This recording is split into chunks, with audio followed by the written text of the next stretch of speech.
जय जय शङ्कर हर हर शङ्कर जय जय शङ्कर हर हर शङ्कर जय जय शङ्कर हर हर शङ्कर जय जय शङ्कर.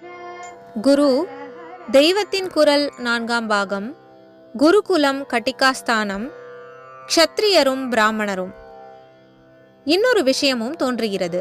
பிராமணர் துரோணரை எதிர்த்தவன் க்ஷத்ரிய துருபதன்.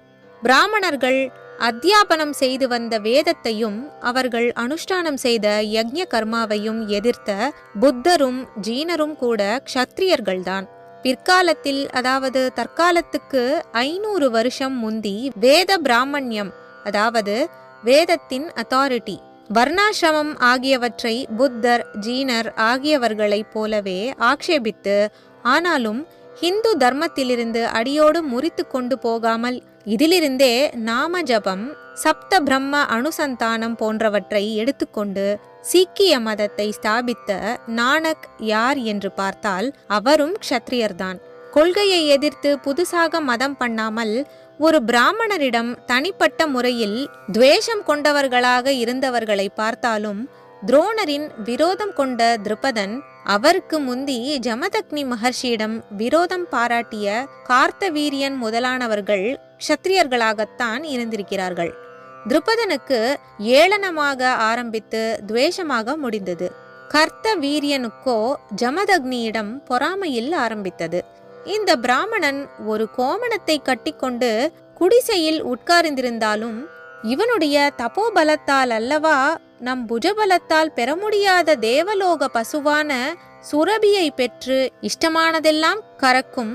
அதை கொண்டு பரிவாரத்தோடு வந்திருக்கும் நமக்கு இவனுடைய பத்தினி இவ்வளவு விருந்துபச்சாரம் பண்ண முடிகிறது என்ற பொறாமை கர்த்த வீரியார்ஜுனனுக்கு முற்றி போய்த்தான் துவேஷமாக ஆகி அவன் அந்த மகர்ஷியை வதம் பண்ணியது. இதே போல பிராமண வசிஷ்டரிடம் க்ஷத்ரிய விஸ்வாமித்ரருக்கு ஏற்பட்ட மாத்சரியம், அவர் போட்ட போட்டி, அப்புறம் வசிஷ்டர் வாயால் பிரம்மரிஷி ஆனது எல்லாமும் கேள்விப்பட்டிருப்பீர்கள். நம்முடைய சாஸ்திர புராணங்களில் ரொம்ப குறைவான இடங்களில்தான் என்றாலும் அங்கங்கே இப்படி பிராமணனின் தபோபலத்துக்கும் க்ஷத்ரியனின் புஜபலத்துக்கும் இடையே மோதல் ஏற்பட்டதாக பார்க்கிறோம்.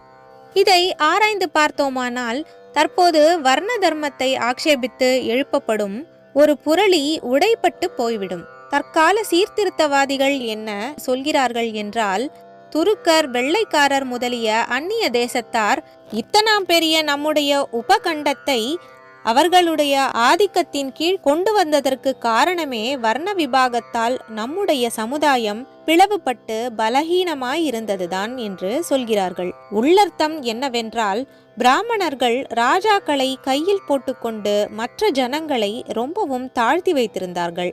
இதனால் மனம் கசந்து போயிருந்த மெஜாரிட்டியான மற்ற ஜாதிக்காரர்கள் ராமன் ஆண்டால் என்ன, ராவணன் ஆண்டால் என்ன என்று அந்நியர் படையெடுத்த போது தங்கள் ராஜாவுடன் ஒத்துழைக்காமலோ அல்லது அந்நியர்களுக்கு சகாயமே செய்தோ நாம் தோற்றுப்போகும்படியாக பண்ணினார்கள் என்பதுதான்.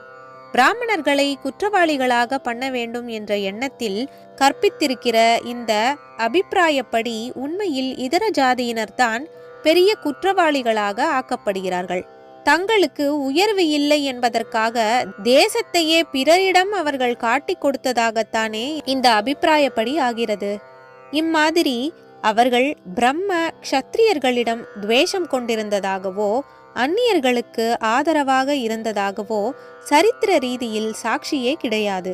ஆனாலும் இப்படி சான்று எதுவும் காட்டாத அந்த சரித்திர புஸ்தகங்களை எழுதியுள்ள வெள்ளைக்காரர்களும் அந்த வெள்ளைக்காரர்களின் மனப்பான்மையிலேயே ஊறிப்போய்விட்ட நம்மவர்களும் வர்ணபேதம் இருந்ததால்தான் இந்து சமுதாயம் கட்டுக்கோப்பில்லாமல் பிறர் ஆதிக்கத்தில் அடிக்கடி விழுந்தது என்று திரும்ப திரும்ப சொல்கிறார்கள். நம் ராஜாக்களுக்குள்ளேயே ஒற்றுமை இல்லாமல் இருந்ததால் அந்நியருக்கு இங்கே ஆதிக்கம் கொழுத்து போயிற்றே ஒழிய வர்ண விபாகத்தினால் ஏதோ உட்பூசல் ஏற்பட்டிருந்ததால் இல்லவே இல்லை. சற்று முன் காட்டிய மாதிரி எப்போதாவது 2 வர்ணங்களிடையே மோதல் ஏற்பட்டது என்றால் அது பிராமணர்களுக்கும் சத்திரியர்களுக்கும் இடையேதான். ஜெய ஜெய சங்கர, ஹர ஹர சங்கர, மகா பெரியவா சரணம்.